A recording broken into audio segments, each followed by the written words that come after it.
এয়ারপোর্টে আমার বান্ধবীর ছেলে আজকে ব্যাঙ্গালোরে গেল, তার জন্য আমরা এয়ারপোর্টে আসছিলাম। তাকে আমরা এয়ারপোর্টের ভিতরে ঢুকে গেছি, ওখানে তো আমরা যাইতে পারবো না, যাওয়ার কোনো পারমিশন নাই। তাই বাইরের থেকে এখন ওকে বিদায় দিয়ে চলে আসলাম, চলে গেল।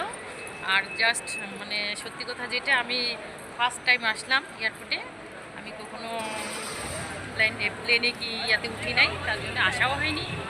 কোথাও দূরের জার্নি ছিলও না বলতে নাই, তার জন্য আসা হয়নি। তো বান্ধবীর সাথে আজকে আসলাম, দেখলাম, ভালো লাগলো। জায়গাটাও খুব সুন্দর আছে, লোকজন তো থাকবেই। তো ছেলে ভালো ভালো যাক। আমরা এখন সত্যি কথা পিছন থেকে গাড়ি আসছে, মানে কোন দিকে সাইড দিব মানে ভেবে পাচ্ছিলাম না। এই দিক থেকে এবার, এই দিক থেকে একবার, লাস্টের ড্রাইভার দাঁড়িয়ে আমাদেরকে তাকায় আছে। কী করবে, মুশকিল।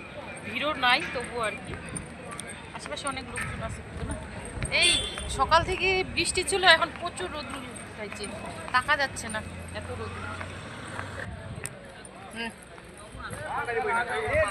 এখন যাব একটু দুই একটা ব্লগ ভিডিও বানাই, বাড়িতে যাবো। ওর জন্য তাকাই দিয়ে পারতেছি না, আমি নিজে টাকাতে পারছি না, মানে চোখগুলো বন্ধ হয়ে যাচ্ছে।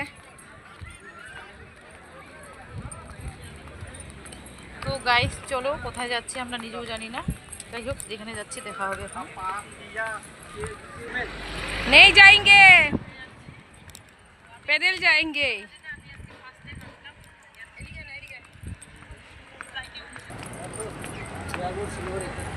যাবো না, হেঁটে হেঁটে যাবো।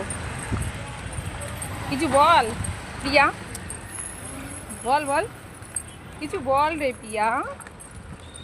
ফটো আমার যা ভালো, ব্লগ ভিডিওর বানানোর চক্করে একটা যে একটা ফটো একটু নিব এয়ারপোর্টে, সেটাও আমরা ভুলে গেছি। একটা ফটো তো তুলতাম। এই যে মন খারাপ হয়ে গেল, আজকে এতদিন পরে আসলো, কোনোদিন আসে না এয়ারপোর্টে, আজকে আসছে একটু ভিডিও চক্করে ফটো নেয়নি, ওর মন খুব খারাপ হয়ে গেছে। একবার মুখটা দেখে নাও, মুখটা বানাইছি কীরকম দেখছো? তারপর তো আমি ফটো তুলে দিচ্ছি আমার একটা